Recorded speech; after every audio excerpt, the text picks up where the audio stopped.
Struggling to stay up to date with social media? Do you want to get ahead online? You're in the right place.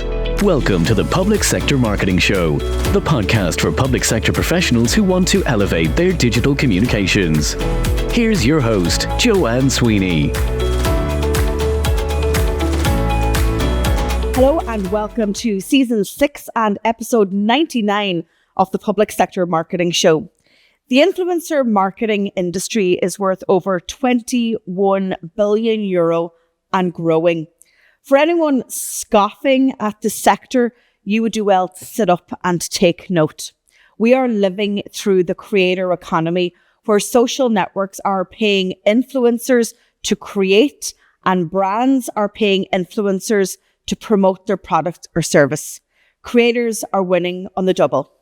But what does this mean for public sector marketing, and how can you capitalize on the influencer economy to improve reach, engagement, and make a meaningful difference to your work? Let's dive in.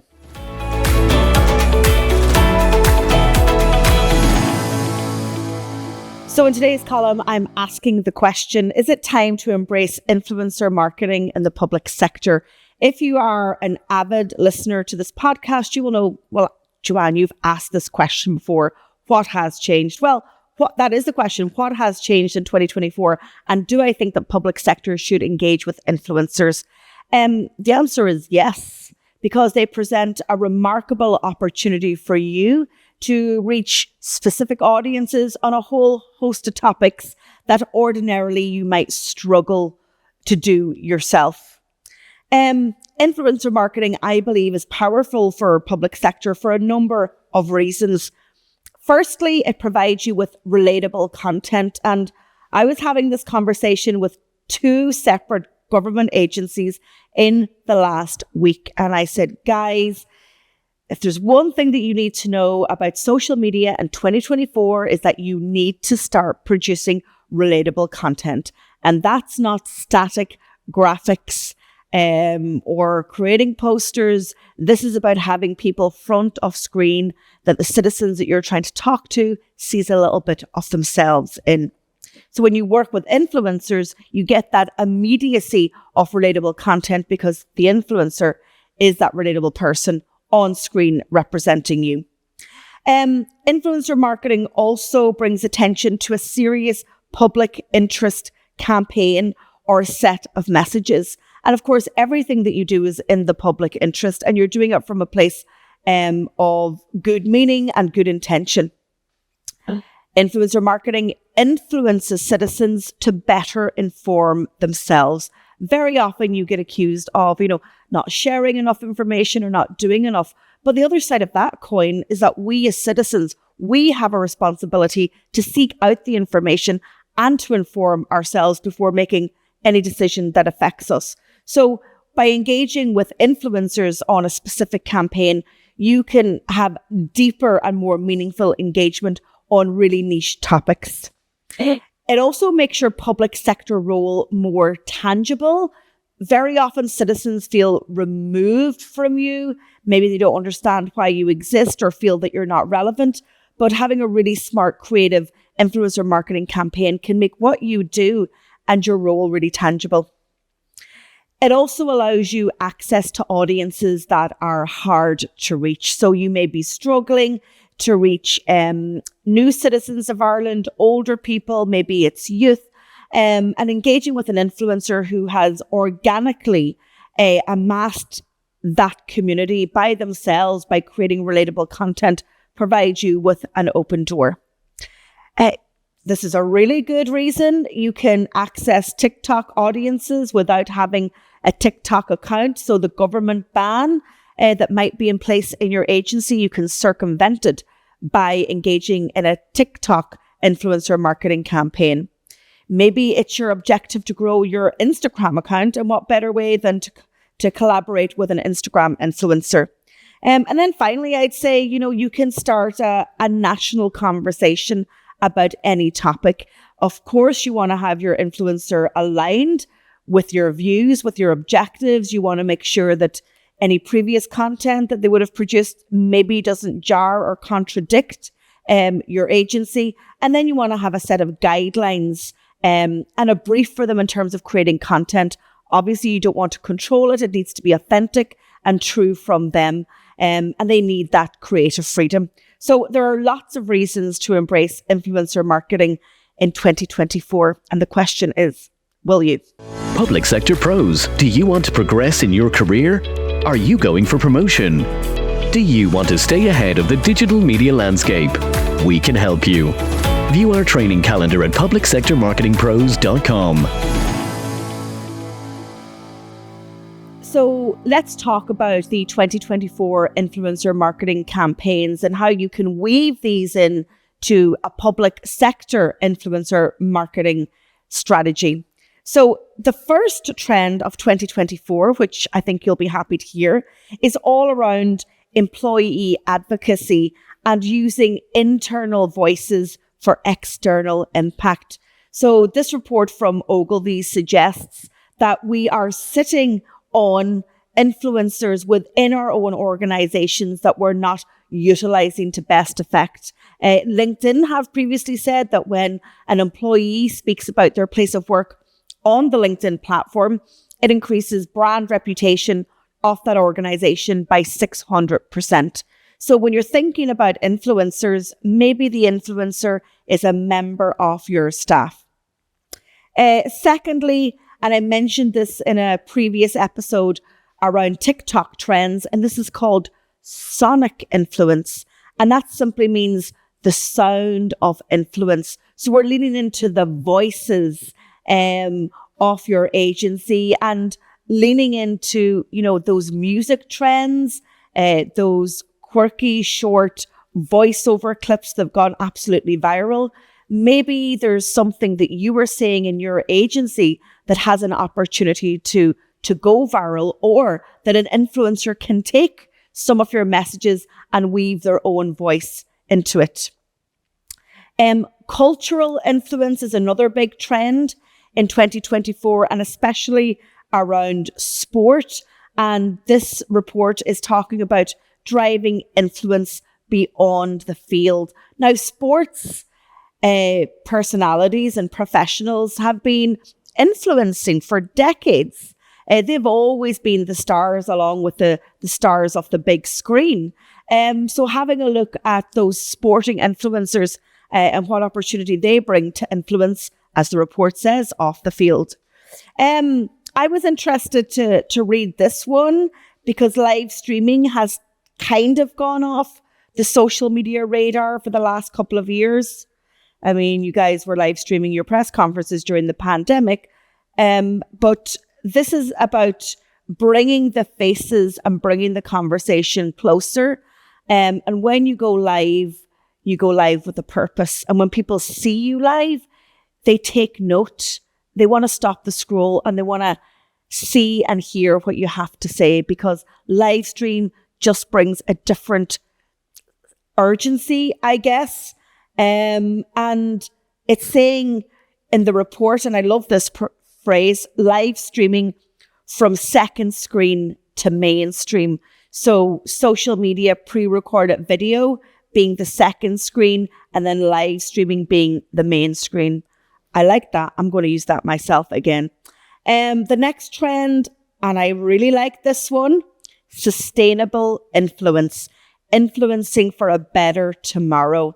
We know the ESG goals are set down at UN level, trickle down into government and public sector agencies, and they're well embedded now in your organizations. So how can you turn those objectives into sustainable influence beyond your organization, and bringing the people with you on any environmental or sustainable projects that you have? And again, leveraging influencer marketing to get those messages out. And then finally, AI influence goes hyper personal. I talk a lot about AI in season 6 of the Public Sector Marketing Show. And in this trend, they're talking about unlocking the potential of AI to influence. And we want to talk about the power of AI to influence for all the good reasons and not for all the deep fake reasons that I spoke about in the last episode. So I've linked the Influencer Marketing Trends 2024 report by Ogilvy in the blog post associated with the podcast. So go and have a look at the website, publicsectormarketingpros.com.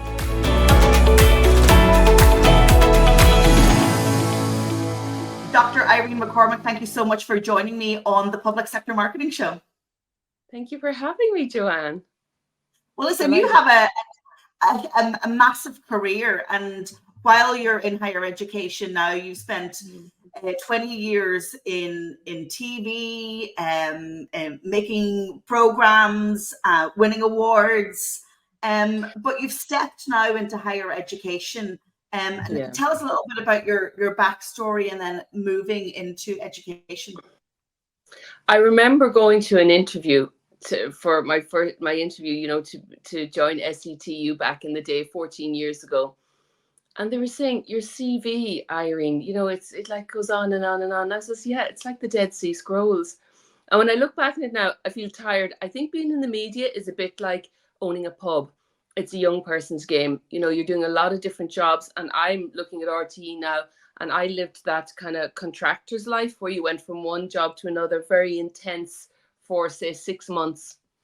And I worked in the UK. I think I got my first break. I'd started in kind of business journalism here, which is hilarious because I literally knew nothing about business. I had a media degree. But anyway, I bluffed my way through that one, just doing profiles. And then I got a job in Granada Television. And basically because there was a guy there hiring, and his mother was Irish, and he just loved Irish people. Not saying we weren't competent, but when I went there, I was shocked there were so many Irish people working in the promotions department. And from there, I got into making programs, and I worked on This Morning for years, which was so interesting because it's a behemoth. So I could see that behind the fluffy thing that is television, say there was 80 of us working on This Morning at the time, and it was like a factory. Everybody had you were assigned your day. So I worked on Wednesdays, and you just worked all around the week to Wednesday. So I could see how being organized was a very, very important aspect of what some people might see as a flivorous business, but it isn't at all. And I kind of learned my expertise there in England because you're working on very grand scale productions. Then when I came to Ireland, I came home after my father died. I was very, very surprised at how professional it was here, which is a bit wrong of me to think that way, but RT was also, I would have learned as much probably there working on some of the programs that I worked in. I worked in the news division, and I worked on Nationwide, which is quite a big, I was running Nationwide for a while. So you have a lot of people were, reporters and cameramen and crew and all the rest working towards that program, which was at the time, it was 3 times a week. So then I had worked in television. It was very exciting, and it was like, very high octane. And then when I had my children, it was kind of a simple decision then, Joanne, the decision that a lot of women meet. I can't be on the road. I can't be away filming, 1 week out of 4 when I have an infant at home. So I was scoping around for different things. And I'm from a family of chalkies. So there's lots of teachers in my family, and I always admired teaching. But my mother was very like, don't do teaching. Oh my God, leave it.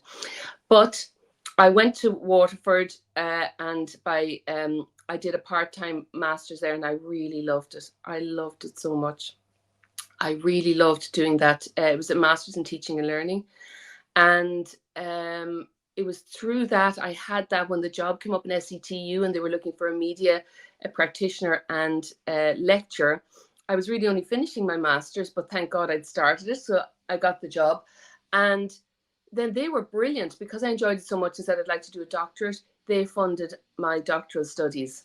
So I was going to Sheffield University in the UK. And that's one of the big differences I would see between being in the media and being in education. There's an awful lot of professional development in education. If you want to do something, Joanne, they will help you do it. In television, in the many years I was there, 20 years there, I did 1.5 days training on a computer system. I never got any training. Everything was on the job. And it's not a good way. It's better to learn slow than fast. And you are I can also see now having a mentor is so important for young people. Uh, However you get that mentor, you need to think at the beginning of your career, I need somebody who's going to formally mentor me, to call my mentor, to agree that relationship, because I think that really, really helps young people's careers.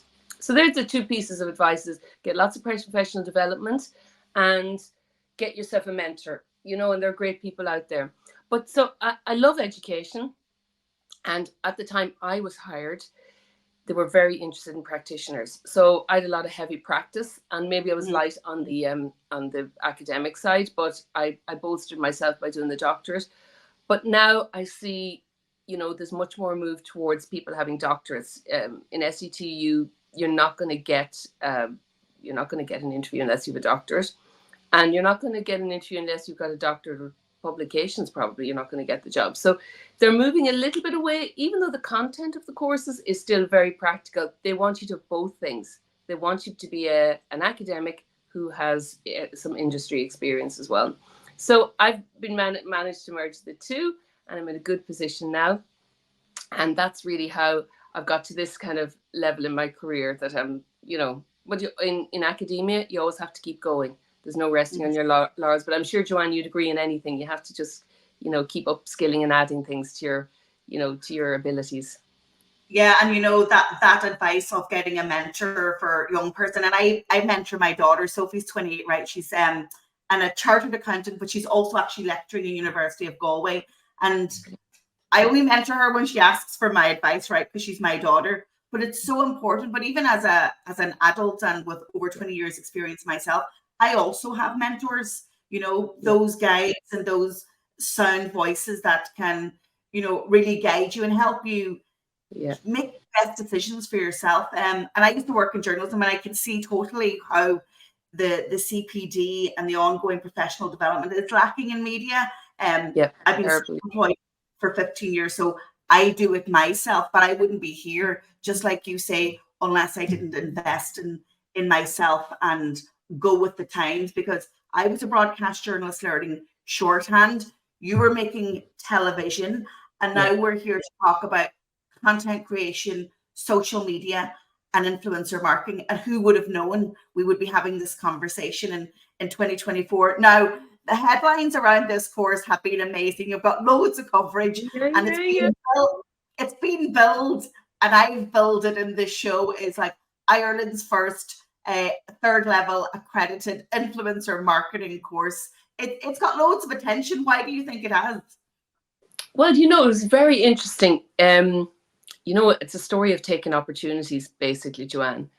A boss I had about 3 years ago, she said to me, the HEA have money for summer schools. Would you like to do one?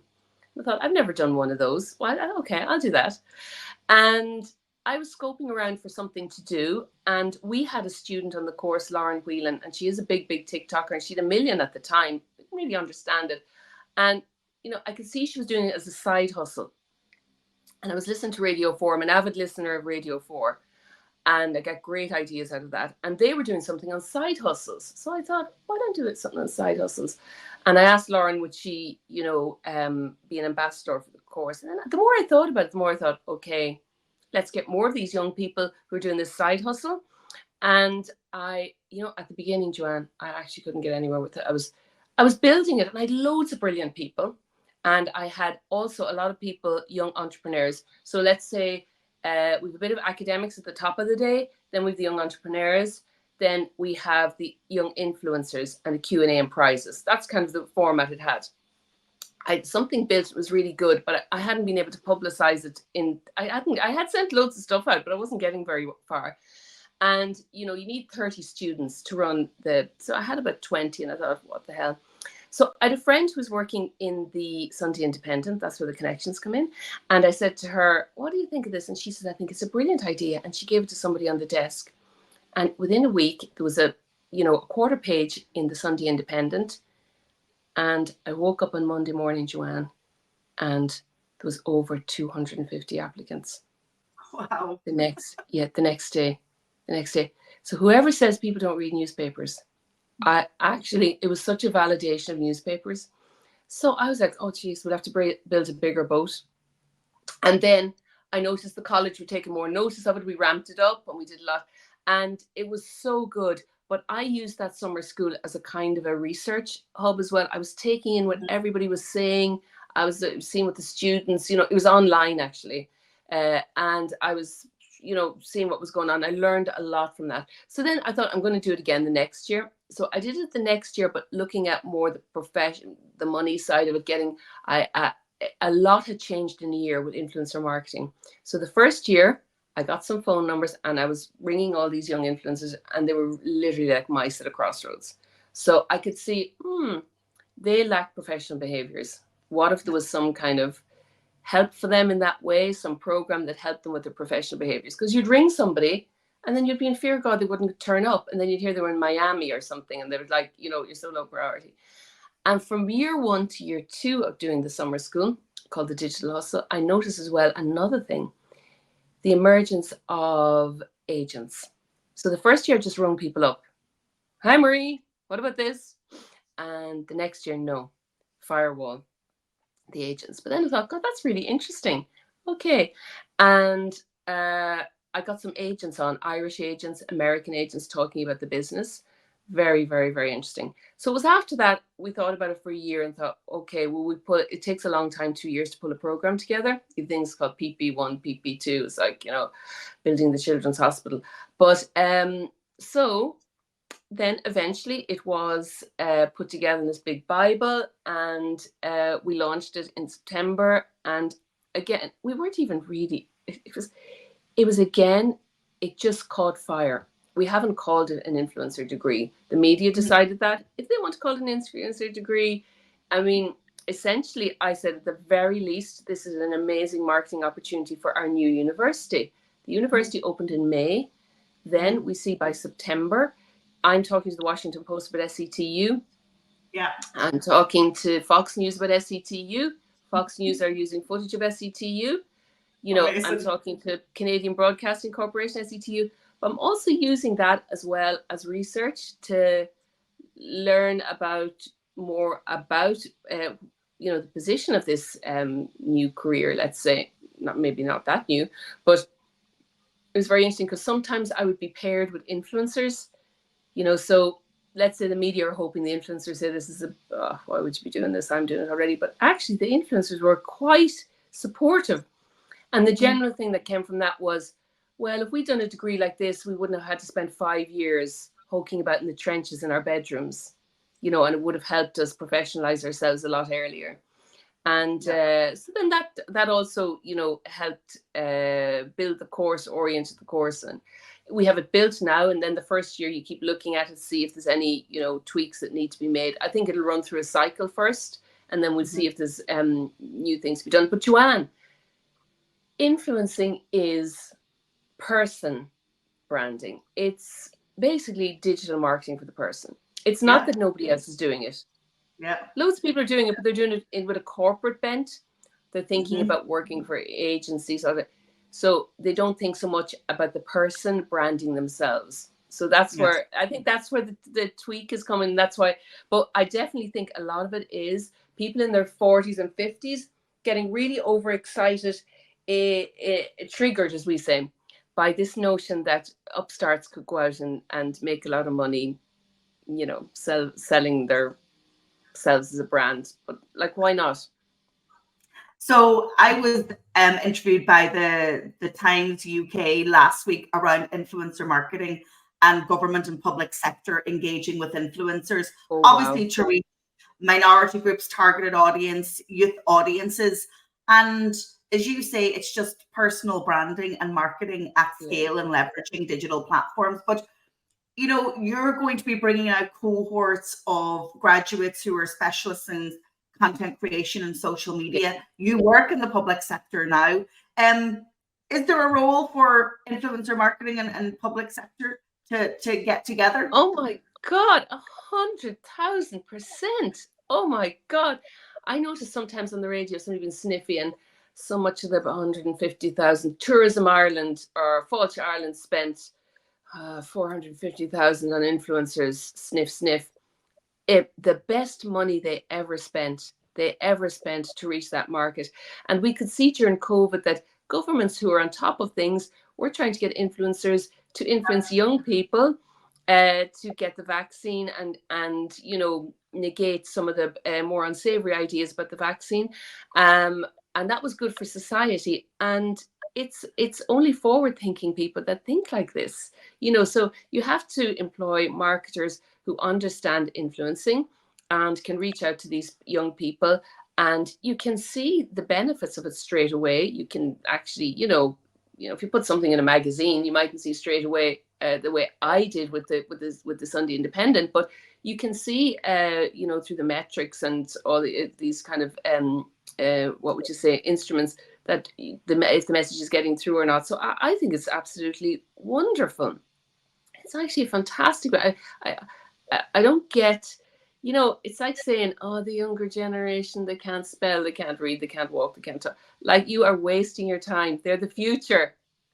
The way they walk and talk is the way it is. Well, I think it's amazing that SETU are leading here.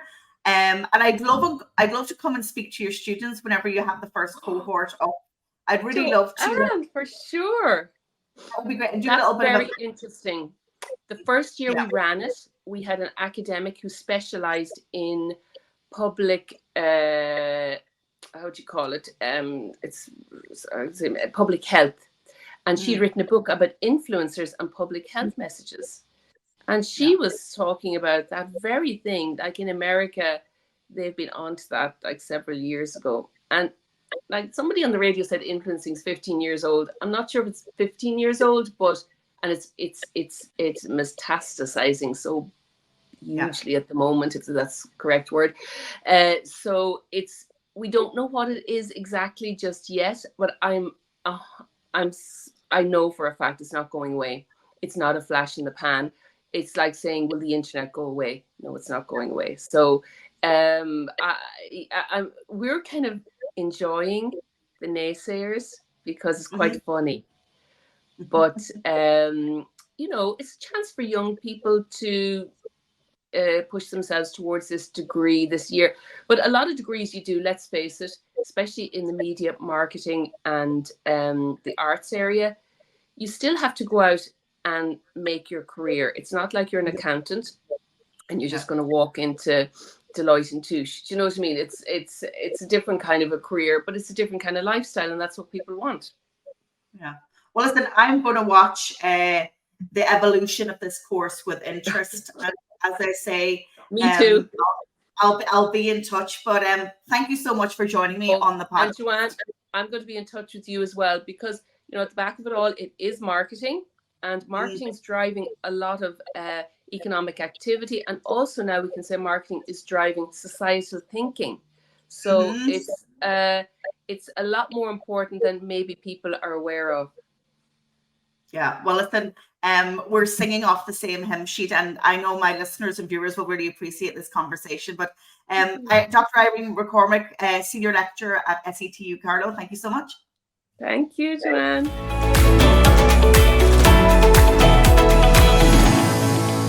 If you're interested in scaling up your skills and your knowledge in digital marketing, social media this year, then have a look at our accredited courses that are now available to take online from our website. You can learn on the go at a time that suits you and on any device. And all the course materials come in video, audio. You get the PowerPoint slides. You also get a transcript, and you get loads of tutorial videos and helpful resources, templates, and policies. So jump onto our website, publicsectormarketingpros.com. You can also set up a free call with me to have a chat about any event or any training or any consulting that you need us to help with. A final reminder about the book, Public Sector Marketing Pro, the second edition, now available online on Amazon or on all online bookstores. And if you prefer to listen, there's a whole 6 hours and 20 minutes off the book on Audible. So that is episode 99 of the podcast. We are gearing up for a very special show, episode 100, coming your way very soon. If you enjoyed this episode, please share with a public sector pro you know. Don't forget to subscribe, rate, and review on your favorite podcast platform or on YouTube. For more free resources, details of our upcoming training courses and consulting options, log on to publicsectormarketingpros.com.